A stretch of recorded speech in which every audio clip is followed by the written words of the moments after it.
Hello friends, in today's video we will talk about propagating the crepe jasmine plant from cuttings. We can propagate the crepe jasmine plant from cuttings twice a year, first during the rainy season and second during the spring season. If we take crepe jasmine cuttings during the rainy season, you can choose all types of cuttings, new, old, thin or thick. All types of crepe jasmine cuttings grow easily during the rainy season.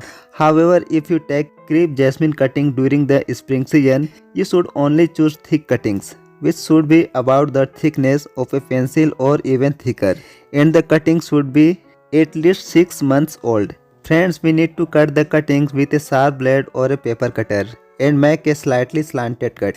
This will ensure that the bottom part of the cutting comes into maximum contact with the soil and the cutting will be successful more quickly. Whatever container you use for planting cuttings, it should be of a minimum size. Here I have used a disposable paper cup with a capacity of only 50 to 60 ml.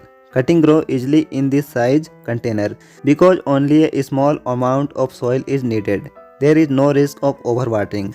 The paper cup holds just the right amount of moisture in the soil for the cuttings to grow properly. You should use regular soil with good drainage. If the soil is clay, mix sand into a thoroughly to make it loose and well draining before planting the cuttings. After planting the cuttings, press the soil firmly around them to prevent them from moving. Water the cuttings after planting and place them in a location where they receive filtered sunlight. Friends, it's been 2 months since I planted these cuttings. Now I will remove the disposable container and show you the root development.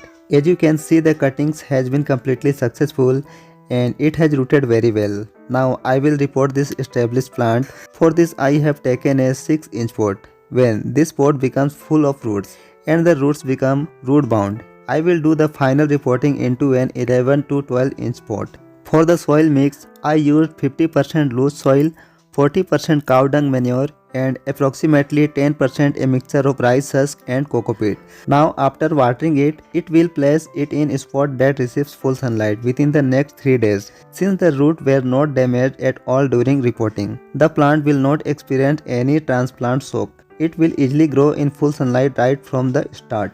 Friends, this is the final update after 10 months.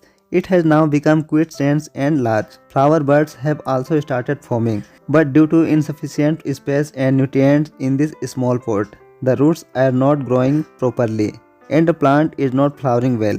Therefore, it needs to be repotted into an 11 to 12-inch pot immediately. The potting mix I am preparing here consists of 50% loose soil and 50% cow dung manure. That is, you need to mix equal parts of loose soil and cow dung manure to create the potting mix. Friends, since the crepe jasmine is a sun-loving plant, always plant it in a clay or cement pot. Do not use a plastic pot. If you found this video useful, please like, share and subscribe to the channel.